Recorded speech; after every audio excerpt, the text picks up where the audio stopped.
Contabiliza aí. No vídeo de hoje, a gente vai sair do zero, aqui nas partes de regras tributárias, dos regimes de tributação, e em um vídeo você vai ter uma noção legal dos principais regimes de tributação. Vamos lá. Bom, aqui no Brasil, nós temos 4 principais regimes de tributação.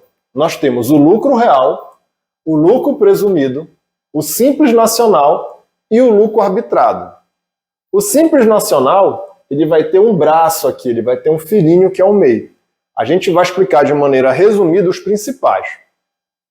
O lucro real aqui a gente vai fazer só um comentário. Por quê? Normalmente a empresa que é lucro real são grandes empresas. E o nosso foco aqui são empresas, microempresas, empresas de pequeno porte e médias empresas. Então, normalmente, quem é lucro real são grandes empresas. A característica do lucro real é que a empresa, para ela calcular os seus impostos, principalmente o imposto de renda, ela vai ter que ver qual é o lucro real dela, ou seja, ela vai ter que pegar a receita menos a despesa. Nem toda a receita é receita, nem toda a despesa é despesa. Ela tem um livro fiscal, ela tem um livro contábil. Então, é um regime mais complexo. Então, esse aqui a gente não vai comentar hoje, tá? Porque ele é bem mais complexo. O outro regime de tributação é o lucro arbitrado. Lucro arbitrado, nós vamos lembrar do árbitro do futebol. Então, vamos supor que lá no futebol teve uma falta no jogador. De quem é a palavra final? Do árbitro. Foi aquele, não foi falta, não foi falta. O árbitro dá a palavra final na partida de futebol. Aqui na tributação vai ser uma coisa similar. Imagina que a tua empresa está toda irregular, ela não tem contabilidade, não tem contador, não recolhe imposto, está toda bagunçada. E ela foi fiscalizada. Então o fiscal vai chegar na tua empresa e vai arbitrar um lucro, ele vai arbitrar determinado imposto. Então ele vai fazer o seguinte, ele vai olhar o porte da tua empresa, vai ver o tamanho dela, vai ver a atividade que ela exerce, e a partir de uns estudos que os órgãos têm, ele vai dizer, olha, uma empresa com essa atividade desse tamanho deve lucrar em média X, e por isso o imposto será tanto. E em cima desse imposto, como você está irregular, você vai ser penalizado. Você vai pagar, por exemplo, multas, juros e etc. Tá? Então, isso aqui acaba sendo também um regime de tributação, porque a pessoa que está totalmente bagunçada na empresa, ela acaba optando por esse regime de tributação. Então, esse aqui também a gente tenta evitar aqui, que a nossa função é exatamente fazer com que as empresas não caiam nesse lucro arbitrado. E vamos falar então dos principais que nós vamos ver, que é o lucro presumido, o simples nacional e o MEI. Primeiro a gente vai fazer um resumão aqui deles e na sequência a gente vai detalhar um pouquinho mais de cada um. Vamos lá. Primeiro, quais são os impostos aqui do lucro presumido? No lucro presumido, os impostos federais aqui, os impostos federais, os principais serão imposto de renda de pessoa jurídica, eu vou ter a contribuição social sobre o lucro líquido, o PIS e o COFINS. Existem outros impostos, como por exemplo o IPI, Imposto sobre Produto Industrializado. Mas a grande maioria das empresas que atuam no ramo de comércio ou serviço vão pagar esses 4 impostos aqui na esfera federal. Hoje nós vamos falar somente da esfera federal. O imposto municipal, que é o ISS, a gente já viu num outro vídeo, e o imposto estadual, ICMS, nós também vimos em outro vídeo. Então, nesse aqui, a gente vai focar nos impostos federais. Então, quem é lucro presumido vai pagar esses 4 impostos. Quem é do Simples Nacional vai pagar qual imposto federal aqui? Ele vai pagar o DAS, Documento de Arrecadação do Simples. Nós também vamos ver mais detalhadamente como é que ele funciona já já. E quem é do MEI vai pagar qual imposto? Ele não é um filhozinho do Simples, então ele vai pagar também DAS, só que nós chamamos de DAS MEI, porque ele é um pouquinho diferente, tá certo? E as obrigações? Aqui, como a gente já sabe, que a gente também já viu em outro vídeo aí, nós vamos ter todo o imposto, ele terá 2 obrigações em si, que será a obrigação principal e a obrigação acessória. Qual é a obrigação principal de todo o imposto? É o próprio pagamento do tributo. Então, todo imposto, eu preciso pagar esse tributo. Então, essa já é a minha obrigação principal. E eu vou ter a obrigação acessória. O que é uma obrigação acessória? A obrigação acessória será uma determinada conduta que eu devo ter. Se eu fizer essa conduta tudo certinho, não tem custo algum para mim. Só que se eu atrasar um dia, perder o prazo, deixar de fazer, eu sofro uma penalidade, eu vou ter que pagar uma multa. Então é muito importante eu cumprir com as minhas obrigações acessórias e estar atento ao prazo. Em relação a estes impostos aqui, quais são as obrigações acessórias que nós teremos? Todos esses impostos vão nascer a partir da emissão da nota fiscal. Então, todos eles terá como obrigação acessória a obrigação de emitir a nota fiscal. Porque todos eles vão vir, são oriundos da nota fiscal. Tá certo? E nós temos as obrigações que, dependendo do meu regime de tributação, eu vou precisar cumprir. Vamos começar pela mais simples. Então, se eu sou aqui do regime de tributação do MEI, qual é a obrigação acessória que eu tenho que fazer? Eu preciso todo mês transmitir lá o meu impostozinho, que a gente vai ver detalhadamente já já, e aqui eu vou ter que fazer esse imposto. Quando eu faço o imposto, ele já é a minha própria declaração. Então, quando eu gero o DAS do MEI, automaticamente ele já é tanto a minha obrigação principal, porque ele gera o DAS que eu preciso pagar, mas no momento que eu faço essa geração do DAS, eu já estou cumprindo com a minha obrigação acessória. Eu já estou fazendo a minha declaração. Então eu tenho que fazer isso todo mês. Além disso, nós temos também a obrigação. Então essa aqui é uma obrigação mensal e nós temos uma obrigação anual, que é o DASN-MEI. Tá? Declaração Anual do Simples Nacional MEI. Então, uma vez por ano, eu vou ter que informar o resumo do que aconteceu durante o ano. Então, essa também é outra declaração acessória que eu não devo perder o prazo. Se eu perder o prazo, eu tenho que pagar a multa. Tá certo? Bom, e aqui no Simples Nacional? Ele vai ser um pouco parecido com o MEI. Eu vou ter uma obrigação mensal, que será a geração do DAS. Eu vou ter que pegar o total de notas fiscais, agrupar por tipo de atividade e informar para o governo.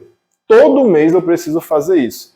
Fiz isso no prazo certinho, não tem nenhum custo. Se eu atrasar, eu vou ser penalizado, tenho que pagar a multa.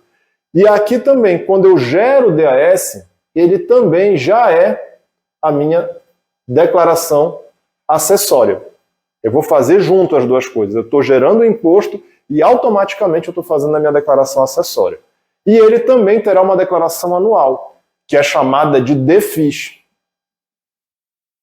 Tá? Declaração Econômico-Fiscal. É muito parecida com a do MEI. Eu vou pegar e vou informar um resumão do que aconteceu no meu ano.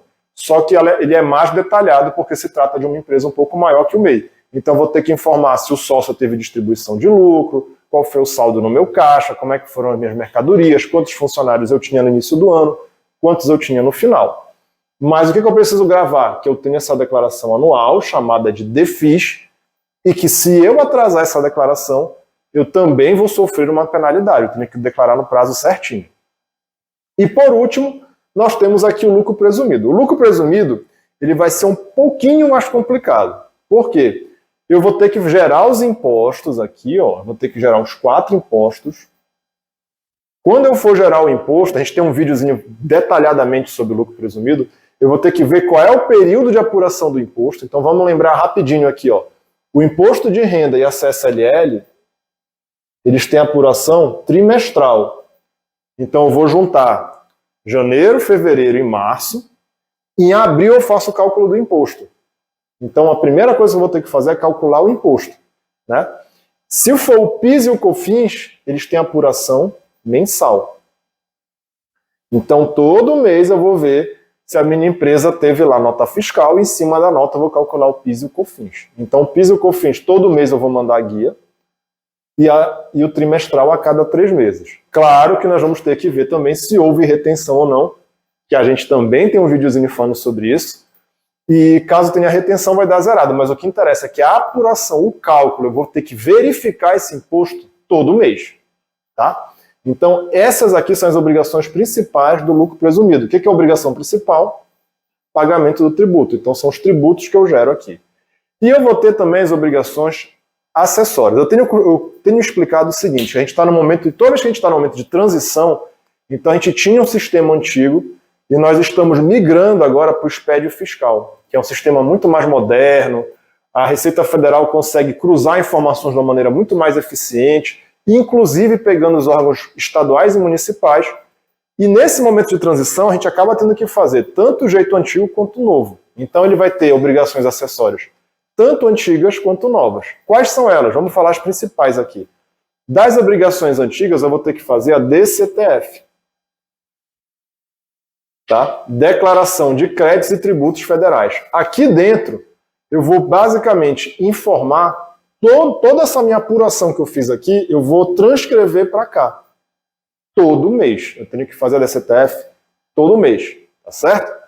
E vou ter as obrigações do SPED também, do SPED fiscal, que é esse sistema aí que eu estava comentando. Esse sistema é formado por várias declarações. São várias informações que eu vou pegando e a totalidade dessas informações nós vamos chamar de SPED fiscal. Vamos dar alguns exemplos. Eu tenho, por exemplo, a escrituração fiscal digital, contribuições. Na EFD contribuições, o que a gente vai informar aqui? O PIS e o COFINS. Ó. Eu vou dizer aqui para ele tudo que eu calculei de PIS e COFINS. Eu vou ter também a EFD ICMS, escrituração fiscal digital do ICMS. Essa aqui eu vou informar se a minha empresa vende mercadoria ou determinados tipos de serviço, como, por exemplo, transporte intermunicipal e interestadual. Eu vou informar aqui tudo sobre ICMS. E olha que interessante, a gente está falando de uma obrigação federal que está dizendo de um imposto estadual. Isso prova que a Receita Federal está se comunicando com a Cefa do Estado. Antigamente eram como se fossem isoladas cada esfera. Com o SPED fiscal a gente já começa a ter essa comunicação aqui. Outro exemplo de declaração acessória que nós vamos ter é a ECD, escrituração contábil digital. Essa aqui nós fazemos uma vez por ano também, tá? É uma obrigação anual. O que eu vou informar aqui? Eu vou pegar o livro caixa da empresa, ou seja, toda a movimentação financeira, tudo que passou no banco, tudo que passou na caixinha, tudo que ela adquiriu de patrimônio, tudo que ela vendeu, os fornecedores, clientes, esse resumão aí, a contabilidade dela, eu vou informar aqui na escrituração contábil digital e eu vou informar uma vez por ano isso daqui. Nós vamos ter também a escrituração contábil fiscal, a SF. Ela também é uma obrigação anual e aqui dentro a gente vai informar novamente um resumão dos impostos. Tudo que aconteceu de tributação aqui vai ser um resumão que a gente vai informar. Então, nesse momento, o que eu preciso que vocês gravem? Que nós temos 4 regimes de tributação e hoje nós vamos falar do lucro presumido, Simples Nacional e MEI. Todos eles têm obrigações principais e obrigações acessórias, onde a obrigação principal é o pagamento do tributo, a obrigação acessória são prestação de informações ou determinadas condutas. Todos eles, se eu faço uma venda, eu preciso emitir nota fiscal. Aqui no meio tem uma exceçãozinha, mas eu vou comentar já já. Regra geral, se eu vender, eu preciso emitir nota fiscal. Seja mercadoria, seja serviço. E nós já vimos que existe também a obrigação principal, o pagamento do tributo, e na acessória eu vou ter obrigação mensal e obrigação anual. Fiz no prazo, não pago nada. Se eu atrasar, eu sou penalizado. Tá? Antes da gente entrar aqui no lucro presumido, é muito importante a gente ter bem claro na cabeça a separação de base de cálculo e de alíquota do imposto. Vamos relembrar isso aqui também que nós já vimos em outro vídeo. Imagina o seguinte, quando eu tenho um imposto, eu tenho um fato gerador. Então vamos supor que eu comprei uma casa. No momento que eu compro uma casa, eu gero a obrigação de pagar o IPTU, certo? Como que eu vou saber qual é o valor do IPTU? Esse IPTU vai ter uma alíquota. A alíquota ela será sempre um percentual. Então vamos supor que o percentual do meu IPTU seja 5% em cima do valor venal do imóvel, que geralmente é uma avaliação que a própria prefeitura faz do imóvel. Vamos supor que seja 5%. Tudo bem. Qual vai ser a base de cálculo? Eu vou jogar os 5% em cima de que valor? No nosso exemplo, seria em cima do valor venal do imóvel. Então, a alíquota do IPTU seria 5% e a base de cálculo seria o valor venal do imóvel. Tá certo? Vamos pegar esse exemplo agora e vamos tentar aplicar aqui essa ideia nos impostos. Então, quando a gente for tratar aqui de lucro presumido, eu vou ter imposto que a minha base de cálculo será a própria nota fiscal. Então, olha lá, se a minha base de cálculo for a própria nota, então eu já sei. A minha alíquota sempre será um percentual que eu aplico numa base de cálculo. Então, se a minha base de cálculo for a própria nota, eu já sei. Eu vou pegar para calcular aquele determinado imposto, a minha alíquota, o meu percentual, vezes a minha nota fiscal. Certo? Acontece que existem impostos que a minha base de cálculo eu preciso formar, eu vou ter que calcular a base de cálculo para poder aplicar a alíquota. Por exemplo, se eu sou uma empresa de serviço e sou do lucro presumido, para eu calcular o IRPJ aqui, ó, para eu calcular esse IRPJ, o que eu vou precisar fazer para calcular ele? Eu vou ter que... Espera que eu vou a minha tampa da caneta aqui, só pegar aqui. Obrigado. Então, se eu sou serviço aqui, tá? E eu quero calcular o meu IRPJ, o que eu preciso fazer? Eu não posso pegar a alíquota e aplicar direto na nota fiscal. A minha alíquota do IRPJ é de 15%. Tá? É de 15% a minha alíquota.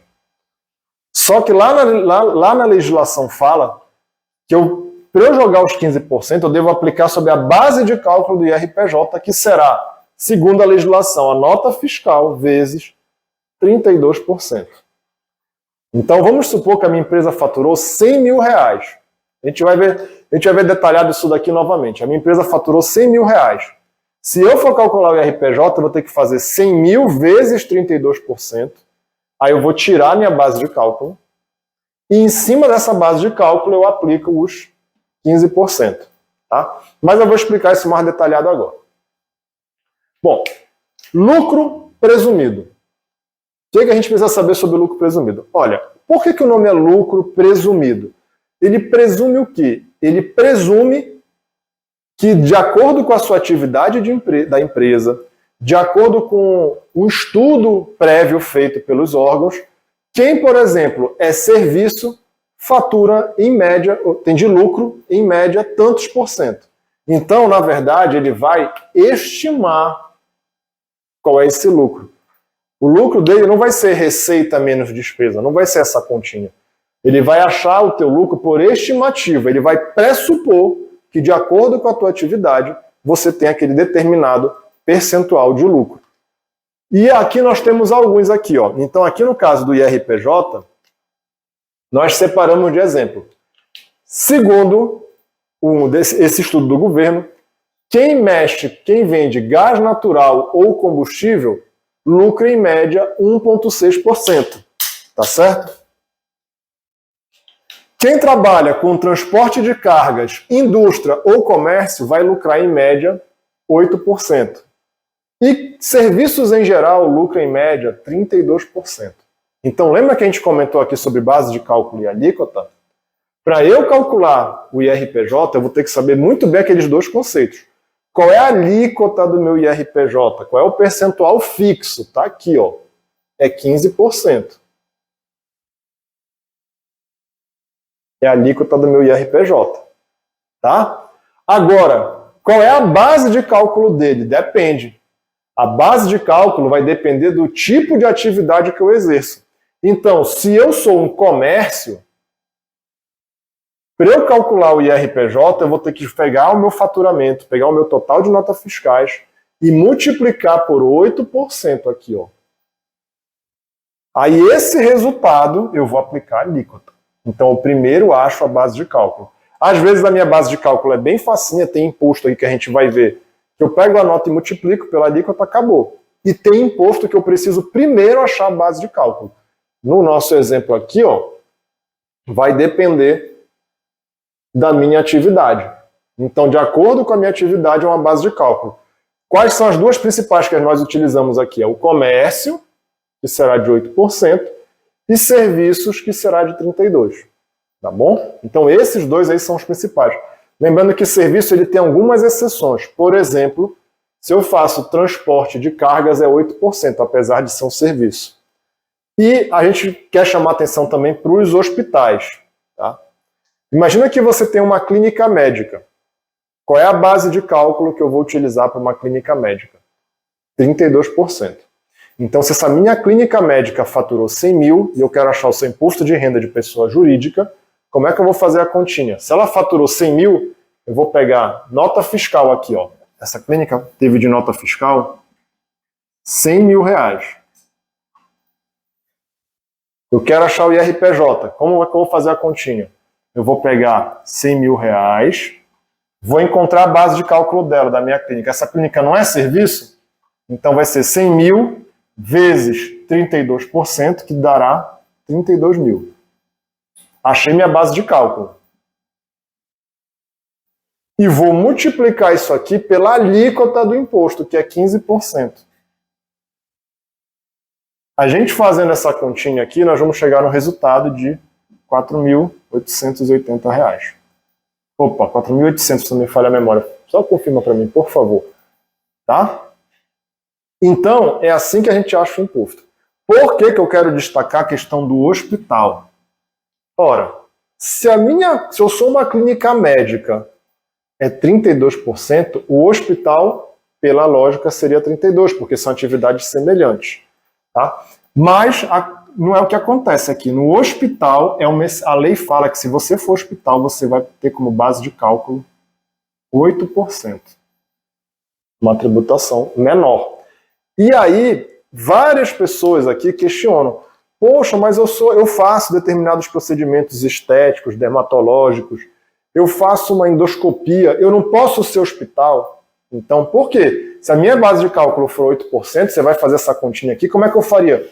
Se a mesma clínica faturasse 100 mil, ela vai fazer 100 mil vezes 8% vezes 32. Quanto é que daria de imposto? Confirma para mim, por favor. Aí. No caso, 8 mil vezes 15%.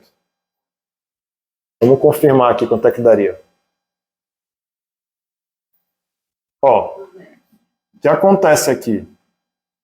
Se eu sou enquadrado como hospital, em vez de eu pagar, se eu faturar 100 mil aqui de faturamento, tá? Em vez de eu pagar 4.800, eu vou pagar só 1.200. E aí todo mundo quer ser hospital, certo? Só que qual é a recomendação que nós damos aqui? Que para você calcular o seu imposto como hospital, você deve ter um parecer jurídico, você deve ter um respaldo jurídico para isso.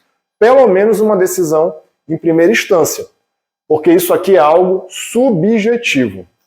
E dentro da nossa experiência, que a gente tem acompanhado isso daí, a tua empresa precisa ter pelo menos 3 características para você ter uma chance de ser enquadrada como hospital.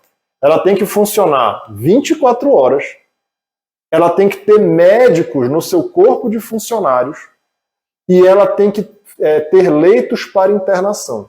Se a tua empresa não tiver pelo menos essas 3 características, dificilmente ela será enquadrada como hospital. Então tem que ter muito cuidado. Então, se alguém te questionar aí, mas poxa, o meu amigo ali paga bem menos imposto, estou pagando um imposto muito alto, mas o teu amigo ele é hospital? Mas eu quero ser hospital. Você tem esses 3 pré-requisitos pelo menos, e o ideal é que mesmo que você tenha, você procure aí um respaldo jurídico. Tá ok? Outra coisa que a gente vai ver aqui. Então, a minha CSLL eu já aprendi, meu IRPJ eu aprendi a calcular, né? Então, eu acho a base de cálculo vezes a minha alíquota. Que é o que a gente comentou aqui embaixo, aqui, ó, tá? Na CSLL é o mesmo raciocínio. Eu vou ter uma base de cálculo e alíquota. Qual é a alíquota da CSLL? Lembrando que a alíquota ela será sempre fixa. A alíquota da minha CSL é 9%. Essa é a alíquota dela. E a base de cálculo?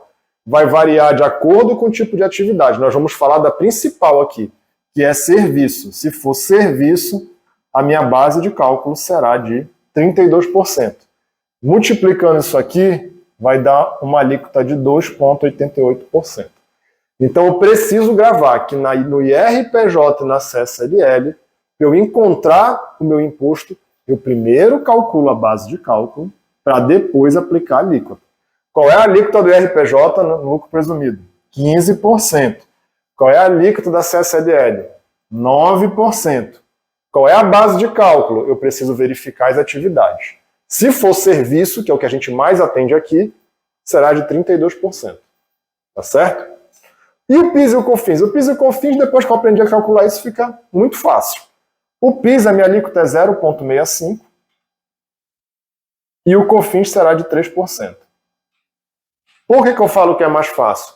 Porque a base de cálculo dele é a própria nota fiscal. Então, no nosso exemplo, se eu faturei 100 mil e quero calcular o PIS, eu vou fazer direto essa continha. Base de cálculo vezes alíquota. Qual é a base de cálculo do PIS? A própria nota fiscal. Então, vai ser 100 mil vezes a alíquota. Qual é a alíquota do PIS? 0,65 vezes 0,65. Então, 100 mil vezes 0,65 dará R$650. Pronto, calculamos rápido.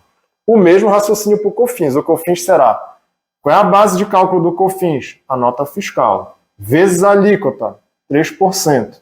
No nosso exemplo aqui de 100 mil, 100 mil vezes, que é a minha base de cálculo, então 100 mil vezes a alíquota 3% dará 3 mil no meu COFINS. Tá certo? Bom, eu já comentei com vocês sobre o SPED, né? Então, só vou relembrar aqui o que é o SPED. Ele é um sistema aí que a Receita Federal está aprimorando para se comunicar de maneira mais eficaz com as outras esferas, estaduais e municipais. Ele dá muito mais agilidade nessa fiscalização, ele cruza diversas informações. Então, a Receita Federal consegue ter um acesso muito melhor à vida financeira da empresa, se o cálculo do imposto está sendo calculado da forma correta. Tá? E por último aqui sobre o lucro presumido, a gente vai falar da retenção.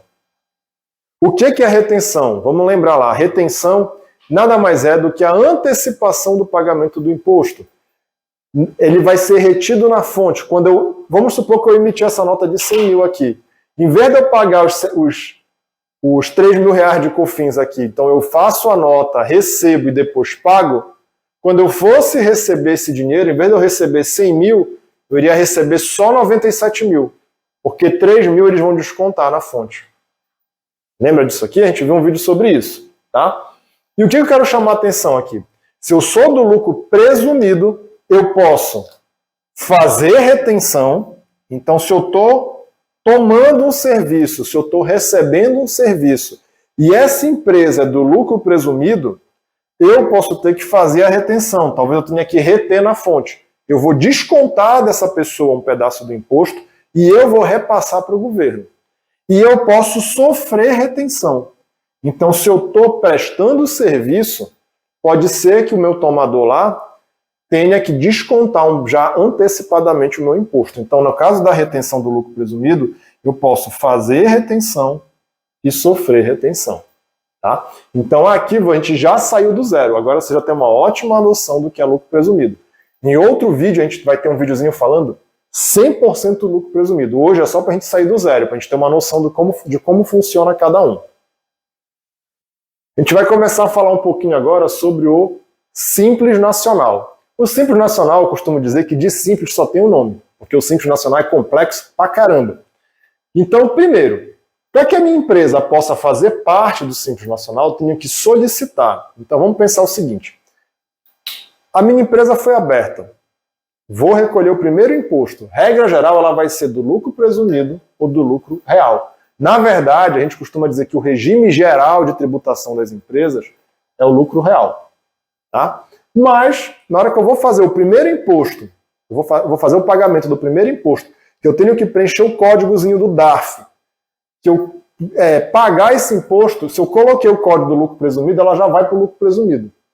O Simples Nacional não é tão simples, porque vai depender de uma série de pré-requisitos que a empresa tem que ter para ela poder ser do Simples Nacional. A gente vai ver agora quais são eles. Em geral, são 5 principais pré-requisitos. Primeiro, é o CNAE, Código Nacional de Atividade Econômica.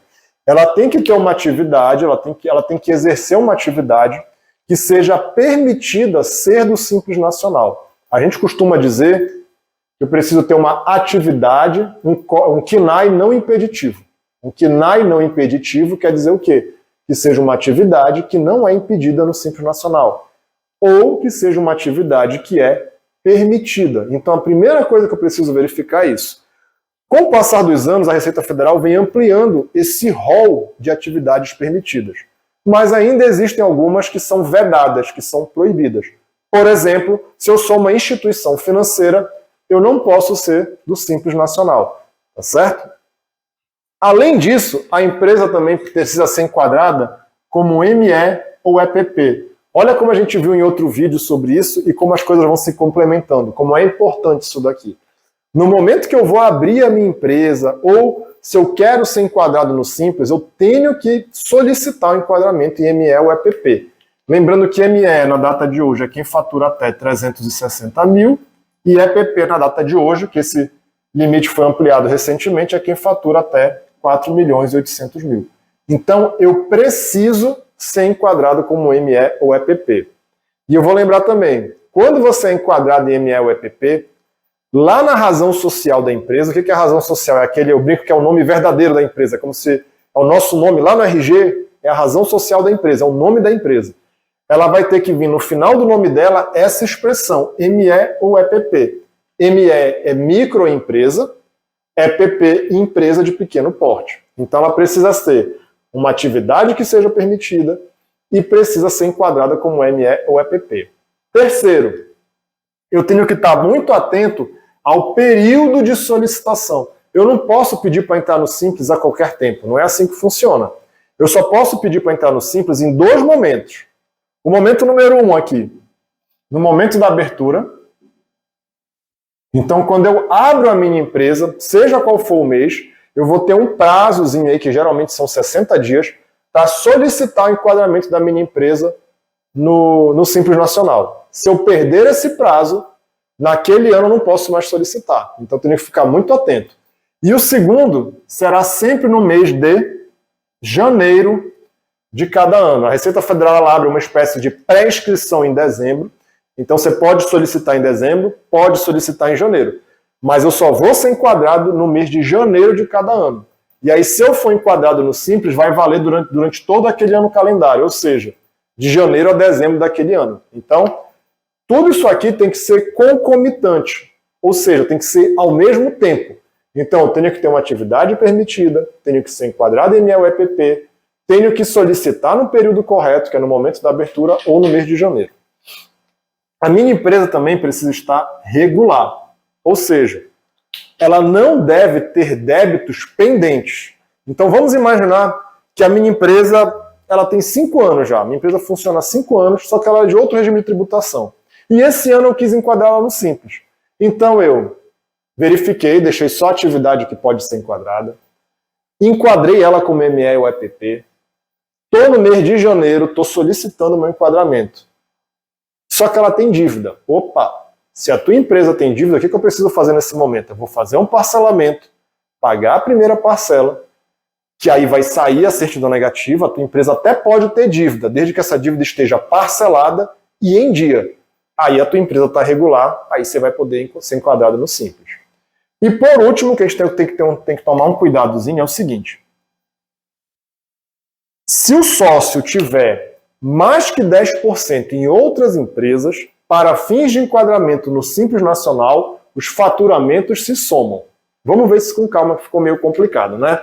Olha lá, imagina que você tem uma empresa aqui, ó, que você está no Simples Nacional, que você está enquadrando, né, no Simples Nacional. Essa tua empresa fatura por ano 2 milhões. Tá? Eu posso ser do Simples Nacional? Posso. Porque se a minha empresa fatura até 4 milhões e 800 mil por ano, significa que eu posso ser do Simples Nacional. Então sim, eu posso ser do Simples. Mas pode acontecer o seguinte também.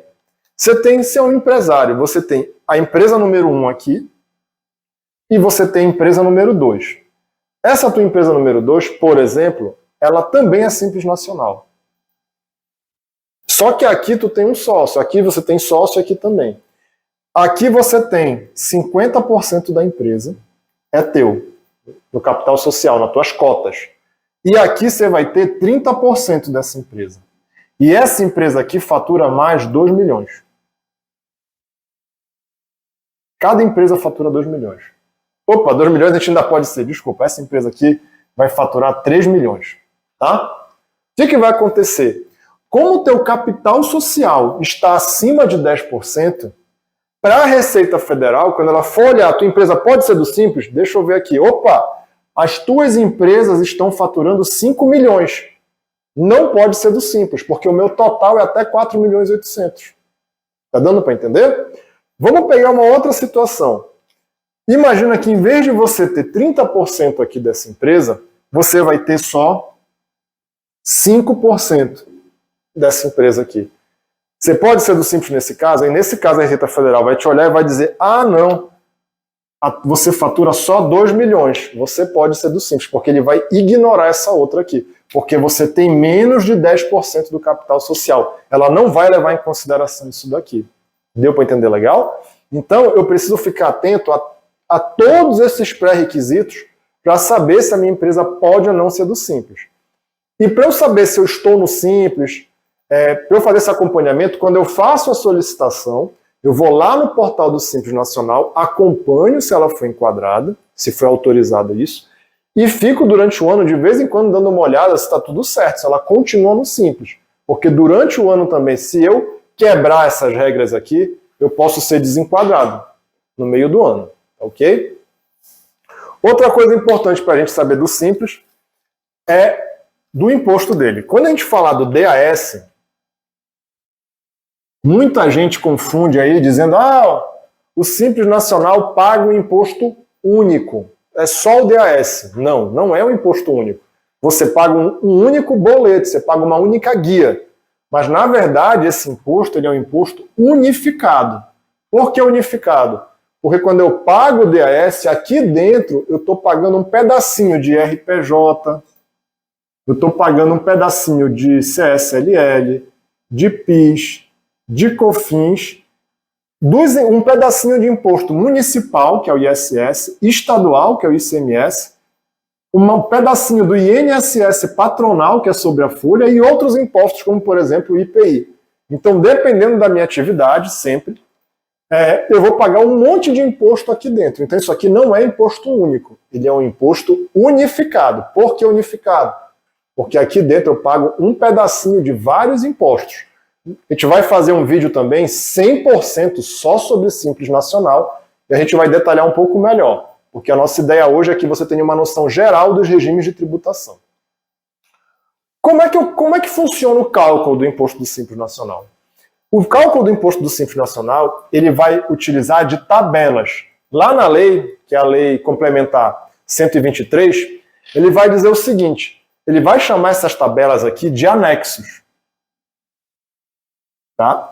É como ele chama lá na lei. Mas cada anexo desse é uma tabela. E o que vai acontecer? De acordo com a minha atividade, de acordo com o meu KNAI, né, que a gente já sabe que é atividade, cada atividade eu vou seguir um determinado anexo. Então, qual é a tabela que eu vou seguir? Vai depender do meu KNAI. Então nós temos hoje 5 tabelas para seguir. Para eu saber se eu vou para a tabela 1, para a tabela 2, vai depender da minha atividade. Depois que eu encontrar a minha tabela, eu vou verificar quanto eu tenho que pagar de imposto. Se eu vou pagar 5%, 15%, 10%. Para eu saber isso aí, depois que eu acho a tabela da minha atividade, eu tenho que olhar o meu faturamento da minha receita bruta total dos últimos 12 meses, que ela vai chamar de RBT12, ou seja, eu vou fazer o seguinte, eu vou olhar quanto a minha empresa faturou nos últimos 12 meses e vou procurar lá na tabela essa faixa de faturamento. Por exemplo, se a minha empresa faturou nos últimos 12 meses 100 mil, eu vou pegar, ver qual é a atividade da minha empresa. Por exemplo, eu vendo mercadoria. Eu vou lá no anexo 1. O anexo 1, que é comércio, vai ter uma tabelinha. Ela fatura de 0 a 180 mil, então vai ser a minha faixa de enquadramento. E lá eu vou pagar cerca de 4 ou 6% de imposto. Tá certo? Então, de acordo com o meu faturamento, eu vou ser enquadrado numa faixa lá na minha tabela do anexo. Tá? Lá na nossa aula detalhada a gente vai ver um pouquinho melhor. Ainda existe uma coisa chamada de fator R, que nesse momento a gente não vai detalhar, mas lá na nossa aula do Simples a gente vai explicar melhor. E por último aqui, eu tenho que estar atento à questão da retenção. Tá? Quando a gente estiver falando dessas retenções aqui, nós estamos falando só da parte de retenção federal. Quais são meus impostos federais que a gente está vendo hoje? IRPJ, CSLL, PIS e COFINS. Eu estou falando relacionado a esses 4 impostos. Em relação a isso, se eu sou uma empresa do Simples Nacional, eu posso fazer retenção? Posso. Então, se eu sou uma empresa do Simples Nacional, contratei uma empresa do lucro presumido, eu posso fazer a retenção. Ok? Acontece que, se eu estou prestando serviço para uma outra empresa e eu sou do Simples Nacional, eu não posso sofrer retenção destes 4 impostos aqui. Eu não posso sofrer retenção de DAS. Não. Eu até posso sofrer retenção do meu imposto municipal, que é o ISS. É o único imposto aqui que eu posso sofrer a retenção. Mas, regra geral, quem é do Simples Nacional não sofre retenção. Então, imposto federal não será retido. Agora, tem uma exceção? Tem. Só o ISS aqui. Ó. O ISS, como ele segue uma legislação municipal, ele pode sofrer retenção. Como esses outros impostos aí, PIS, COFINS, CSLL e RPJ, são legislações federais, pela legislação federal eu não posso sofrer retenção. Então aqui também nós saímos do zero no Simples. Claro que para a gente entender melhor, você tem que assistir a aula completa aí do Simples Nacional. E aqui nós vamos para o MEI. Será a mesma ideia, a gente vai sair do zero hoje. Então MEI quer dizer microempreendedor individual. Quando foi criado o MEI, qual era a ideia principal do MEI? Era regularizar aqueles trabalhadores que eram, por exemplo, aquele camelô que está na rua, aquele vendedor de bombom, aquela pessoa que presta um serviço pequeno esporádico, um pedreiro, né? Então esses autônomos de micro porte, eles queriam fazer uma regularização, mas que fosse de uma maneira bem simples. Então por isso eles criaram o MEI. Só que para isso ele tem uma série de vantagens e regrinhas.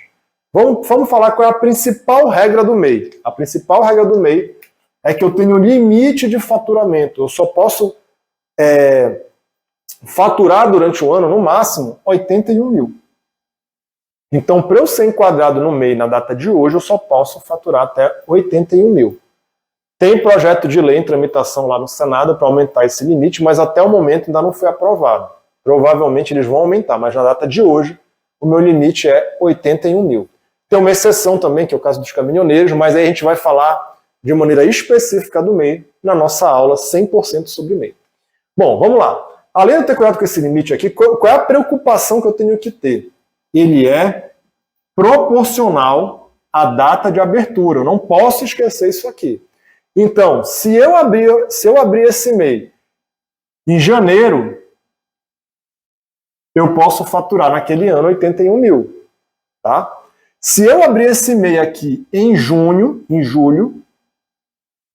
eu vou poder faturar só metade, no máximo, naquele primeiro ano de abertura. Nos demais anos eu posso faturar os 81 mil. Deu para entender legal?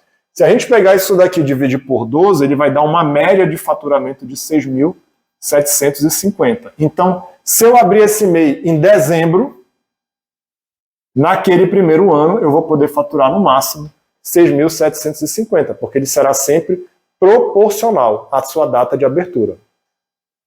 Outra regrinha que eu preciso seguir, ela é concomitante, ou seja, tem que ser ao mesmo tempo. Eu só posso ter, no máximo, um funcionário. Eu só posso ter um funcionário do MEI. E esse funcionário terá que receber o piso da categoria. O que é o piso de salário?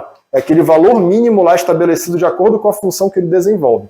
Então, se eu tenho lá na minha empresa um vendedor, eu vou olhar lá a convenção da categoria e vou pagar para ele o piso da categoria. Tá? Quanto às notas fiscais. Lembra lá no início da aula que eu falei que a gente tinha uma exceção na nota? A nossa exceção é o MEI. O MEI, ele é a única modalidade de tributação onde ele é dispensado de emitir nota fiscal se ele vender para pessoa física. Por quê? Exatamente porque a função, a ideia inicial, a finalidade do MEI é desburocratizar. Então você imagina que você está ali, vai comprar uma balinha ali daquele vendedor ambulante ali. Você vai comprar um chiclete. Imagina o cara ter que te dar uma nota fiscal. Não, se ele for vender esse chiclete para uma pessoa física, não precisa emitir nota. Aquela vendedora de coxinha, a mesma ideia. Agora, se essa empresa aqui, se esse MEI for vender para uma pessoa jurídica, aí passa a ser obrigatório a emissão da nota fiscal. Então é sempre que o MEI está dispensado de emitir nota? Não.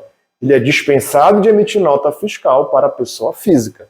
Se eu estou vendendo para uma pessoa jurídica, eu sou obrigado a emitir nota fiscal. Sobre o imposto do MEI. O MEI também tem um imposto completamente diferente. Todos esses impostos aqui, você vai ter que saber qual é a base de cálculo, você vai ter que saber qual é a alíquota. Geralmente, você vai ter que saber o faturamento e nota fiscal, porque essa base de cálculo está ligada à nota fiscal. Aqui é completamente diferente. Ele é um imposto fixo. Independente se você fatura 0 ou 81 mil, você vai ter que pagar todo mês o imposto fixo. Esse imposto fixo, normalmente, ele é calculado em cima de um percentual em cima do salário mínimo e mais um pedacinho de ISS ou de ICMS. Tá?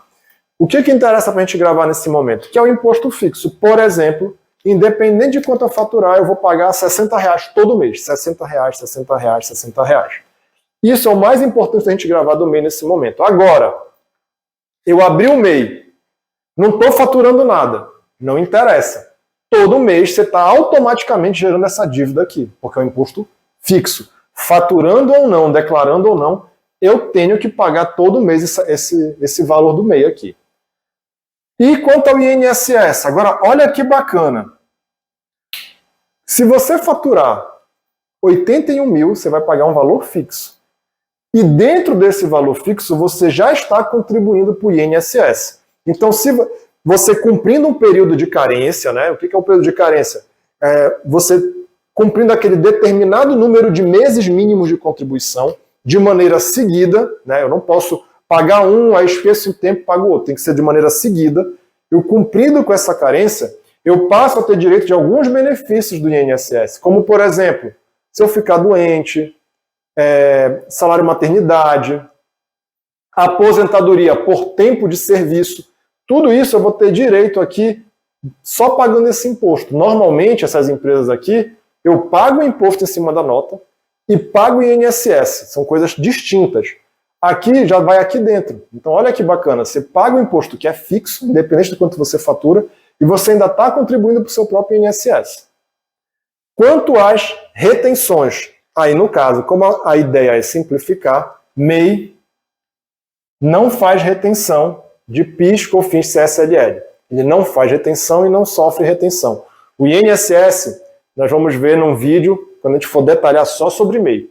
Mas PIS, COFINS e RPJ, CSLL, que são esses 4 aqui, ele não faz retenção e não sofre retenção.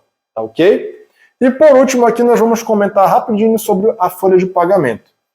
A gente já viu, como eu comentei também, que a gente está no momento de transição. Então a gente está passando de um determinado sistema de folha, que é o CFIP e tal, estamos migrando para o e-social. E durante essa migração a gente está fazendo os dois.